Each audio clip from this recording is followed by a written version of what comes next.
Ngayong araw nga pala mga idol, ipapakita ko sa inyo. Ito nga po palang ginawa namin noong nakarang araw.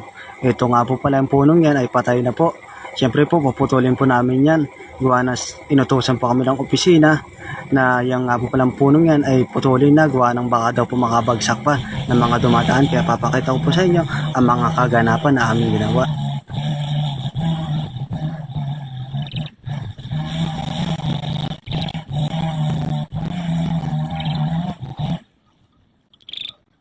Yun nga po mga idol, kung mapapansin nyo po at sinimulan na po namin paggamit po ng power saw. Ang pag power saw nga po pala ay medyo dandahan po ng konti.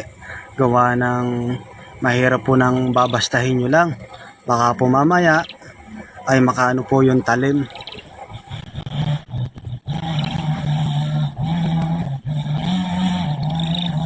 Hindi na nga po maintindihan kung paano pa ang paghila dito po sa tinali namin tali po dito sa puno.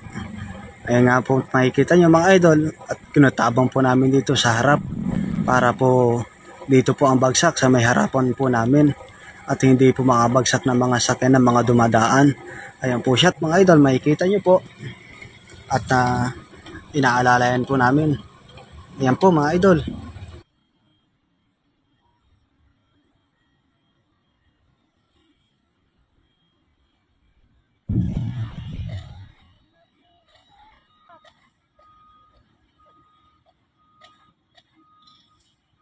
Mo.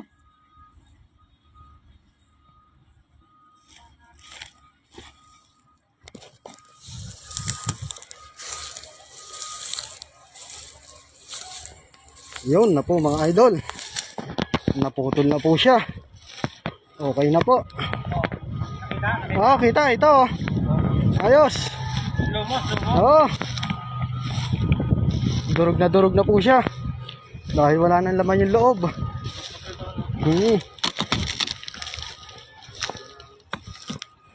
Alright mga idol, ito na nga po, naputol na po namin itong isang puno. Dahil nga po pala yan ay tabing-tabi po ng karsada at tabing-tabi po ng sidewalk. Kaya po ay alalay lang po sa pagputol at alalay na din po sa mga babagsakan. Ayan po, makikita niyo po at marami pong sasakyan na dumadaan dyan. Ayan po siya, tapos ayan po po isang puno. Mamaya po natin ay puputulin din po natin yan. Siguro po maghapon tayo dyan. Ayan po siya, o yung kasama ko. Ayan po, at makikita nyo mga idol at talagang sobrang init din. Pagkatapos ng mga idol, ito po, sinunod na rin po natin itong isang puno. Yan nga po pala na power saw na rin. Ayan nga po, at medyo nahirapan na po yung sa paghila yung isa. At siya naman po ang pumunta doon. At siya naman daw po ang mag-ano at pagtutuloy po nung, kumbaga po mga idol, kinukutaban lang po. Para po ang bagsak ay dito rin po sa harap namin. Ayan po, at makikita nyo mga idol at kaya panoodin nyo po kami mga idol para makita nyo po.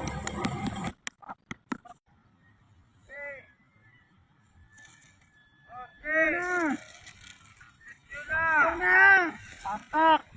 Okay.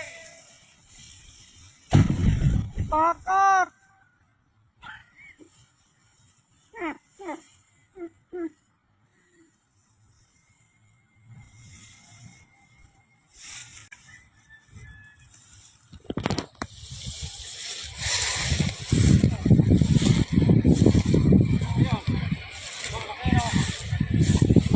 Ano yan?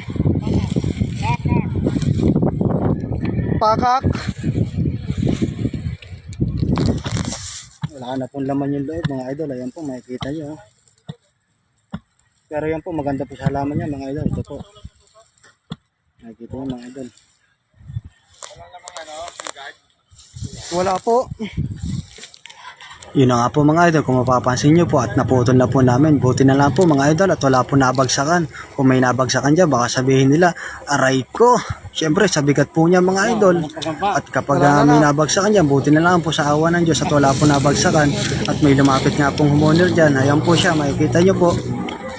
Na yung may kinukuha nga po pala dyan mga idol. Yung uak po na malaki, yung para pong uod. Ayan po, papakain daw po sa alaga niya.